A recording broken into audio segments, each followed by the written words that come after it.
Welcome to Fair Game. I'm Kristine Leahy. My guest today has modeled for 17 and Glamour magazines.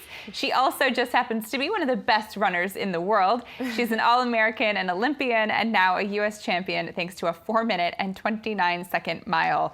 Colleen Quigley, it's so good to meet you. Thanks for having me. 4 minutes and 29 seconds. I mean, that's like in my dreams. Well, that's not even my best. So. Oh, excuse me. Yeah. Wait, what was your actual best?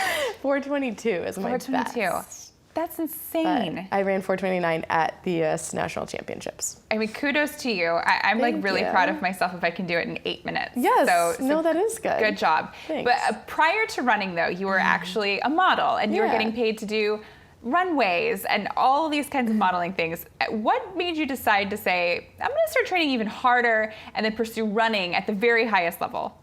Yeah, I mean, I was in high school, I was kind of doing both. I was modeling and running, and I really thought when I graduated high school that I was gonna move to New York and become a professional model and make lots of money and live a glam life.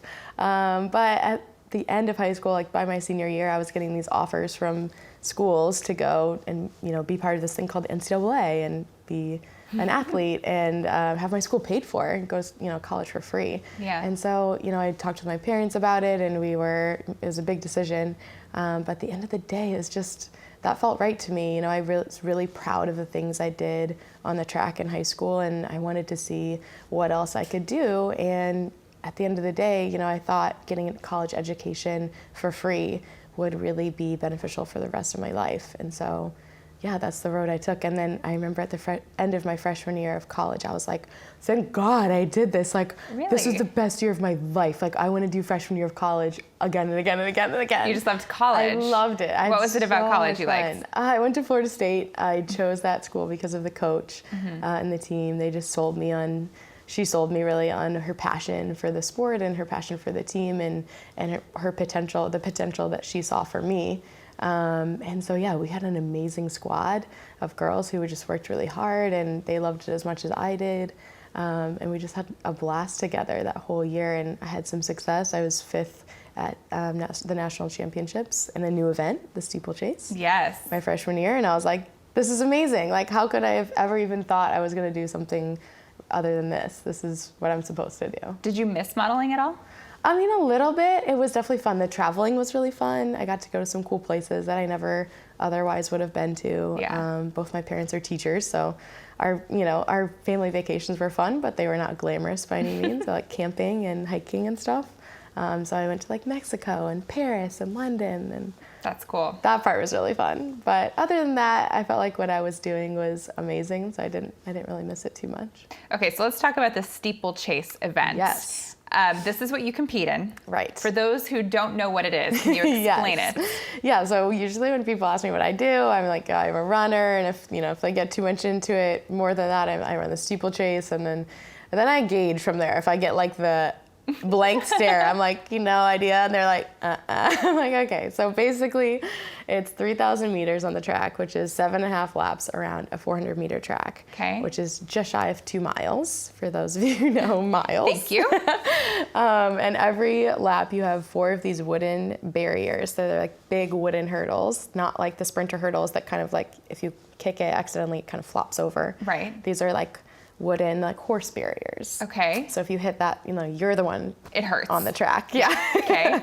So you got 4 of those, 2 on each side, and then at the corner, on one corner, you have one of these big wooden barriers that's placed in front of a rather large pit of water. And so the idea is that you step up onto the barrier and you launch yourself over the pit of water. You step 1 foot at the end, 1 foot in the end of the water, and then your next foot is on dry ground, and then you kind of Wow. you keep going. So you have 28 hurdles and 7 water jumps in the entire race. It kind of just like the visual in my head Yeah. reminds me of like a movie when someone's running through the forest away from a bad guy and they have to like jump over logs and streams. Yes. But you're doing it as an actual sport. Some might say it could be similar to a particular game show that requires you to jump over water and hurdles, and Are you talking about Ninja Warrior? Maybe. you never know. During a long race, because it's almost 2 miles and it's decently grueling. long, yes. What are you thinking? Because when I run, like I'm thinking about how much more time do I have to Yeah. do this? How much Am it I almost hurts. done? I'm out of breath. Yes. What are you thinking about? I mean, similar things for Really? sure. You do? Yeah, I mean, like, this sucks. I'm tired. I You think still this have 3 sucks? laps to go. Like, oh, for sure. There's definitely sucking parts of it. It's not all like glam, you know, this feels Really? amazing. Yeah. This makes me feel Oh, so for much better. Sure. There's sucky parts. Also in training, like, I can't tell you how many training runs I've had where I've looked at my watch like every 5 minutes being like, oh my God, 50 minutes to go. Wow. 45 minutes to go. Still 35 minutes to go. Like, yeah, it totally happens. But Everyone watching at home right now is so happy about themselves. yeah, no, it's true. It's real life. You're a professional and you do Right. it like that too? Okay, Yeah. this is good. My Good. best advice for that is to get a training partner, get someone you can run with so that you're just talking and like, you know, hopefully you can run at a conversational pace. And then all of a sudden, this happens to me all the time when I'm with my teammates. I'm like, we have 10 minutes to go. Like an hour just flew by. That was amazing. You'll run for an hour and 10 minutes? Oh, Some yeah, train- yeah. Oh, wow. My longest run is 2 hours. Oh my gosh. How can you even talk when you're running like Yeah, that? I mean, it depends on what you're doing. So like Okay. if we're working out on the track and like, you know, doing a kind of like a structured workout Yeah. that's like, you know, 1,000-meter reps or something, like no one's talking. But that's like maybe every other day we do that. And then on the recovery days, it's like an hour run and then an hour lift and then maybe like a 30-minute run in the afternoon. And those runs are like just your easy pace, whatever that means for you, like Yeah. recovery pace. You competed at the 2016 Olympics in Yeah. Rio.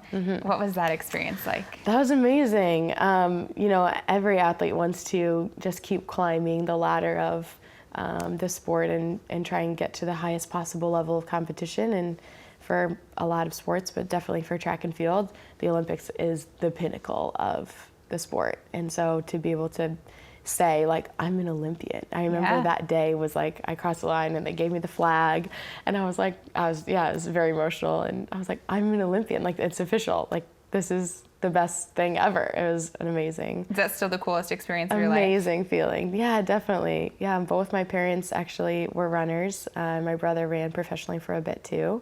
So it's part of my family and they all had the goal of going to the Olympic trials. So you have to qualify just to qualify. Yeah. And none of them ever made that goal of actually being able to qualify for the Olympic trials. So they were obviously there with me in Rio, my brother, my sister, both my parents, aunt and uncle. It was a huge deal for my family and we celebrated pretty hard for sure.